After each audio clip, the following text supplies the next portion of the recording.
We begin tonight with that deadly shooting rampage in Georgia. 3 different spas in the Atlanta area. 8 people killed, 6 of them Asian women. With more on the most recent hate crime against Asian Americans, police arresting this man. There is news tonight about the growing incidence of racist and often violent attacks against Asian Americans in this country. And NYPD is stepping up patrols in predominantly Asian neighborhoods.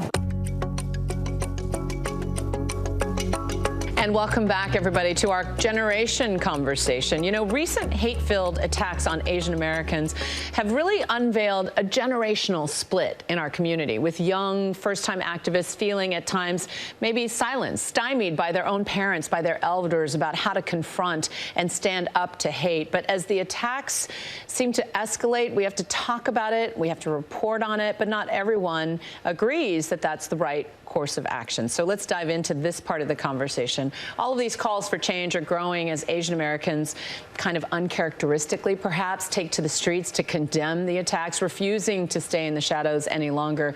Vivian, you've been very outspoken on this. You literally say you're taking a no BS stance on it. You've been having these conversations with your parents and other elders. What kind of reactions are you getting?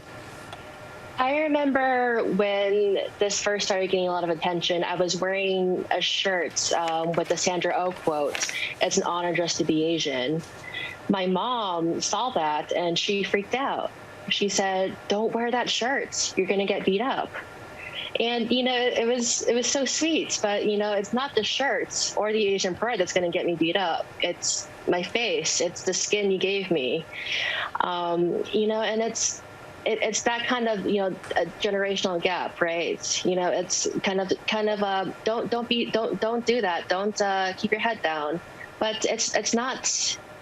That's not going to do anything. I hear so many young Asian Americans say, you know, I was told by my parents to, you know, don't make any waves, keep your head down. But we have also taught, you know, we took honors civics and we've learned and we have the audacity of believing that all men are created equal and that we deserve equal protection under the law. But B, I'm wondering, you know, you are a child of Vietnamese immigrants yourself and you've been outspoken as the first Vietnamese American woman to be elected to Georgia's General Assembly. How does your work now and your activism reflect that sort of generational divide?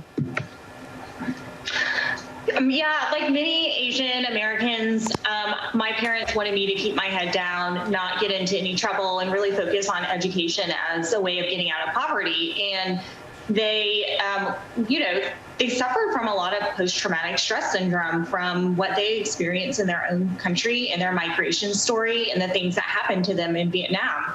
And so I certainly understand where that comes from. But I do think that we do have a history of organizing in this country. And I do think that part of the reason why we don't talk about our history as much is because it's erased and it is not told. We did organize for civil rights alongside Black Americans, led by Black Americans in allyship with Black Americans, because we were not granted the right to vote, the right to marry interracially, the right to own property, the right to attain citizenship.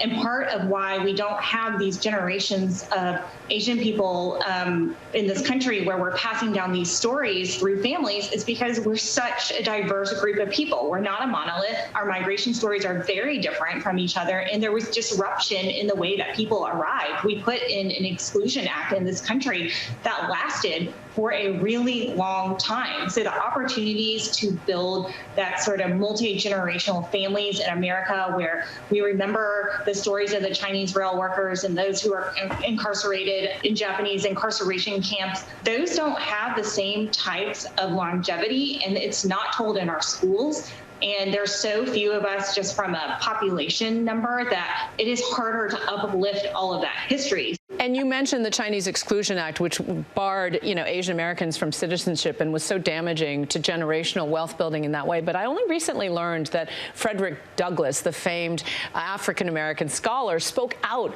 in that era against the Chinese Exclusion Act. So it's just an early example of this kind of solidarity that I think we're all talking about. But Angela, you mentioned, you know, this idea of the model minority myth and how that in so many ways renders invisible this part of the population that Bee's talking about, those who are struggling, who may have, you know, immigration status that they're shy about, or they don't speak the language, or they are in some ways rendered invisible.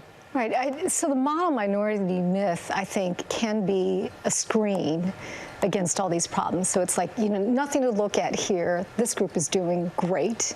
And so, and the thing is, and I think I applaud like the younger generation, like B and my daughter, my 20-year-old daughter at Georgia Tech, Julia, who, they're controlling their narrative. And I think we do need to kind of control our narrative. But I think that's the damaging part of that myth, is that it has sort of made a lot of our issues invisible. So I think, during this time, like, since March, we're hearing from all these Asian Americans who are talking about this idea of being invisible. We're at once very, very visible because we're instantly identifiable, but at the other time, like on the other hand, our issues are invisible, and we're kind of regarded in this monolithic way, and I think that's very dangerous for us. And yet I'm seeing from young activists that so many of them, I remember I interviewed Daniel Day Kim, who helped launch a lot of this awareness, and he said, I took to the streets to protest for racial equity after George Floyd's death, and I had never seen so many Asian American young people. Historically, there have been tensions between the African American and Asian American communities, but I really do think George Floyd galvanized the two communities in a way that I'd never seen before. I'm hoping that momentum carries over into these cases. And I'm curious, Dr. Chang, you're a professor, so you have a certain, 30,000 feet view, but you also deal with young people every day in the classroom at NYU. And I'm wondering what you see in that sort of young AAPI generation. I think we're seeing some great examples of young activists that are really building coalitions. They are using their voice. They're using every platform available to them really skillfully. It's exciting. And at the same time, that's not true of everyone. I think the point's been made really well that we are an incredibly diverse population. There's many young people who are continuing to internalize the model minority myth in ways that are harmful to them as well. Concerns that are echoed from their parents of calling attention to themselves, jeopardizing their scholarships. The question of like, are you sure you want to post that? That could come back and bite you. And so, I am seeing students struggling in this political moment of how can they contest these narratives? How can they be authentically true? But how can they also honor the sacrifices that their parents have made and not throw everything out? Absolutely. And you see that struggle because they want to honor the elders that they've been raised to revere, and yet at the same time kind of break the code and act out. And yet at the same time, what you pointed out, that I once interviewed David Chang, the chef of the brand Momofuku, and he said, I was made to feel worthless and depressed as a child because I wasn't a student and I didn't fit the model minority myth. So there are ways that it hurts us internally. There are ways that it hurts us externally because that false myth is then used to pit our community against other communities of color. And that can be divisive in so many different ways. But I'm curious, B, if you're seeing this sort of what we call the sort of weaponization of the fear of the pandemic from your constituents, this sort of Asians as a virus, horrible chant that we're hearing at times when these attacks occur. I think this is just something that we live with as women and as women of color and, being the other. But oftentimes when people disagree with me on my policy positions, the first thing they do is attack my race and the country from which my parents come. And over the years, I've had many messages from people who will tell me that I should just go back to Vietnam and that my parents ought to be ashamed of me for being a Democrat, and that I am a communist, along with other really unsavory just name calling and slurs related to being Vietnamese. And the second thing they do is attack my gender.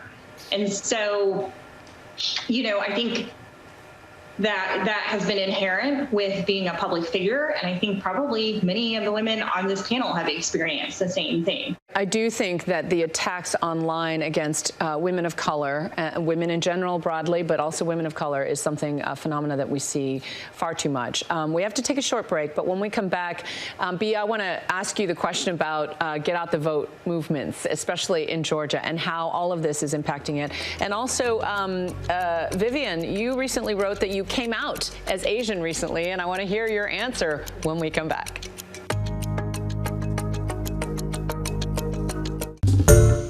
Hi, everyone. George Stephanopoulos here. Thanks for checking out the ABC News YouTube channel. If you'd like to get more videos, show highlights, and watch live event coverage, click on the right over here to subscribe to our channel. And don't forget to download the ABC News app for breaking news alerts. Thanks for watching.